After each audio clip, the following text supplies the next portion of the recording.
ভালোবাসা কি শুধুই পাওয়া নাকি এক চরম অভিশাপ? সুদেবের হাতের একটা ভুল ধাক্কায় লাজুর জীবন যখন হাসপাতালের বিছানায় শেষ হতে চলেছিল, ঠিক তখনই শুরু হলো এক অবিশ্বাস্য লড়াই। একদিকে প্রাক্তন স্বামীর অপরাধবোধ, আর অন্যদিকে শহরের ধনাঢ্য অনুভবের বাড়িয়ে দেওয়া সাহায্যের হাত। কিন্তু লাজু কি পারবে সমাজের রক্তচক্ষু উপেক্ষা করে নিজের অস্তিত্ব টিকিয়ে রাখতে? নাকি বনলতার বিষাক্ত চক্রান্তে আবারও ছারখার হয়ে যাবে তার সাজানো সংসার? জানুন এক নারীর শূন্য থেকে শিখরে ওঠার এক রোমহর্ষক সত্য কাহিনী।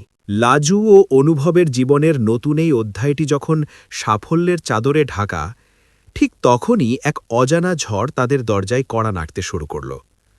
লাজু তখন স্কুলের কাজে ভীষণ ব্যস্ত। গ্রামের পিছিয়ে পড়া মেয়েদের স্বাবলম্বী করার জন্য সে একটি সেলাই প্রশিক্ষণ কেন্দ্র খোলার পরিকল্পনা করছিল। অনুভবের আর্থিক সহায়তায় কাজ অনেকটা এগিয়েছিল, কিন্তু হঠাৎই একদিন জেলা প্রশাসনের পক্ষ থেকে একটি নোটিশ এলো, যেখানে বলা হলো লাজুর স্কুলের জমিটি বিতর্কিত এবং সেখানে কাজ বন্ধ রাখতে হবে। লাজু বুঝতে পারল এর পেছনে কোনো প্রভাবশালী মহলের হাত রয়েছে। সে খোঁজ নিয়ে জানল বনলতার ভাইরা, যারা রাজনৈতিকভাবে অত্যন্ত শক্তিশালী, তারা লাজুকে গ্রাম থেকে উৎখাত করার জন্য এই চক্রান্ত ফেঁদেছে। অনুভব এই খবর শুনে বিচলিত হয়ে পড়ল, কিন্তু লাজু তাকে শান্ত করে বলল যে লড়াই সে শুরু করেছে তা সে মাঝপথে ফেলে পালাবে না। লাজু নিজে শহরের নামী আইনজীবীদের সাথে কথা বলতে শুরু করল। ওদিকে বনলতা তার ভাইদের উস্কানি দিচ্ছিল, যাতে লাজুকে সামাজিকভাবে হেনস্থা করা যায়।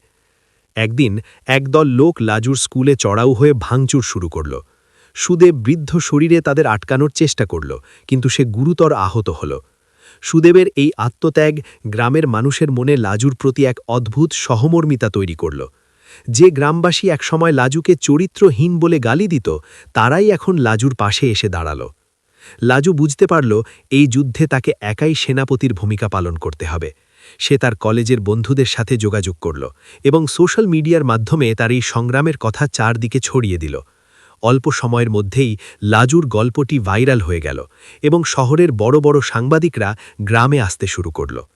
চাপের মুখে পড়ে জেলা প্রশাসন তাদের বিতর্কিত নোটিশ তুলে নিতে বাধ্য হল, কিন্তু বিপদ এখনও কাটেনি। বনলতা এবার এক নতুন চাল চালল।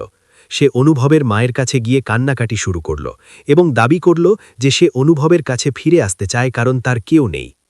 অনুভবের মা দোটানায় পড়ে গেলেন, কারণ তিনি বনলতাকে একদিন নিজের মেয়ের মতো ভালোবাসতেন।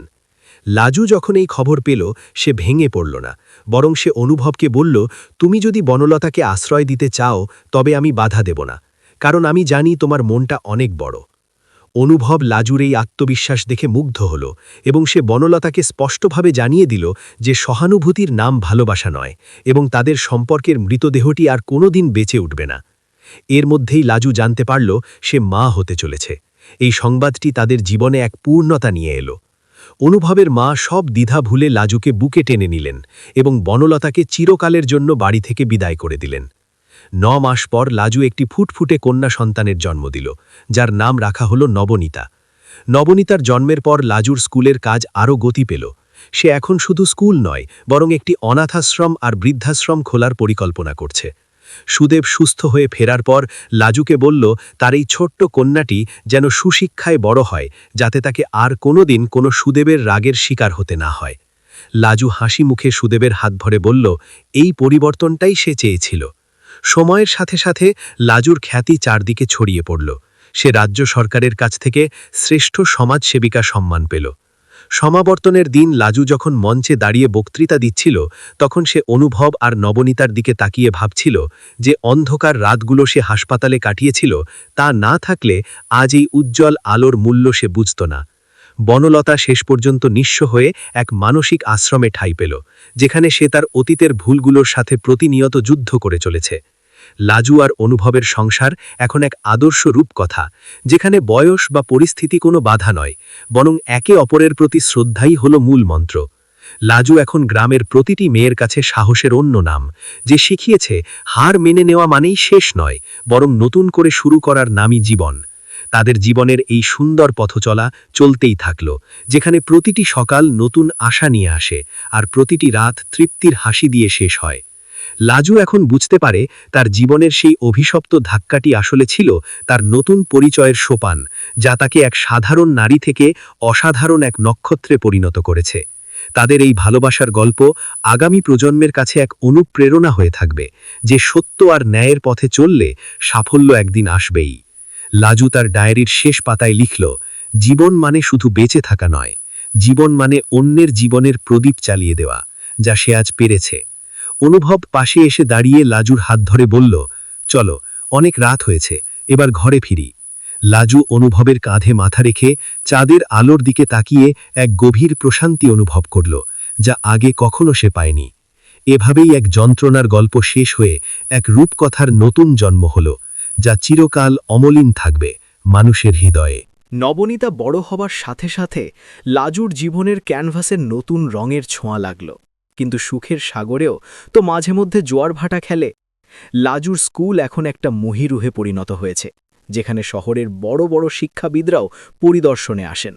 লাজু এখন আর শুধু একজন শিক্ষিকা নয়, সে এখন একটি আন্দোলন, যে আন্দোলনের নাম নারী জাগরণ। তবে এই সাফল্যের চূড়ায় বসেও লাজু তার শিকড়কে ভোলেনি।